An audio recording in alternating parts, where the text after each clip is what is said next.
avons pris sur 2011-2012, à partir des 3 premiers mois, on a fait des analyses, des projections pour avoir des hypothèses pour nous permettre de réorienter les objectifs de l'exercice 2011-2012, toujours dans le cadre dans un cadre de stabilisation macroéconomique et aussi dans le cadre de réorientation par rapport aux objectifs du gouvernement. En termes d'objectifs, le budget 2011-2012 vise quoi? On a voulu au maximum réorienter le budget 2011-2012 sur les engagements pris par le président de la République des 4 lots.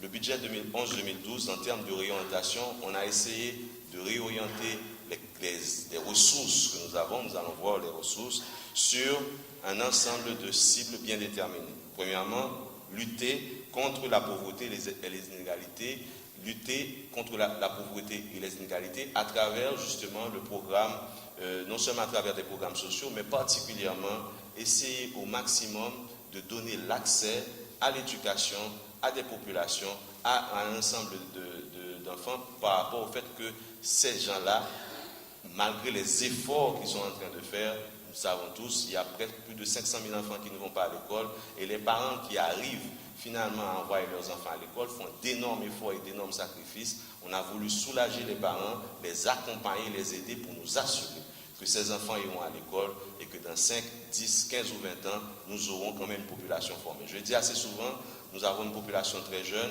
on dit que c'est une très bonne chose. Pour être une très bonne chose, il faut que ce soit une population éduquée, formée et à une bonne capacité de travail. Et à ce moment-là, on a vraiment une force économique viable. Renforcer l'environnement de manière à prévenir les désastres. Je ne pense pas que ce soit un plaidoyer à faire. Nous le savons tous, à la moindre petite pluie, c'est l'alerte générale, l'alerte maximale. Nous avons trop souvent, nous ne pensons pas à la protection de notre environnement. Nous sommes des premiers prédateurs de notre environnement, tant l'environnement écologique que l'environnement global. Donc, il fallait une réflexion sur la protection de l'environnement et mettre en place une politique, un cadre stratégique qui permet de réhabiliter et de préserver l'environnement, non seulement en termes de protection de l'environnement, de réhabilitation, mais aussi en termes de prévention de risques et désastres.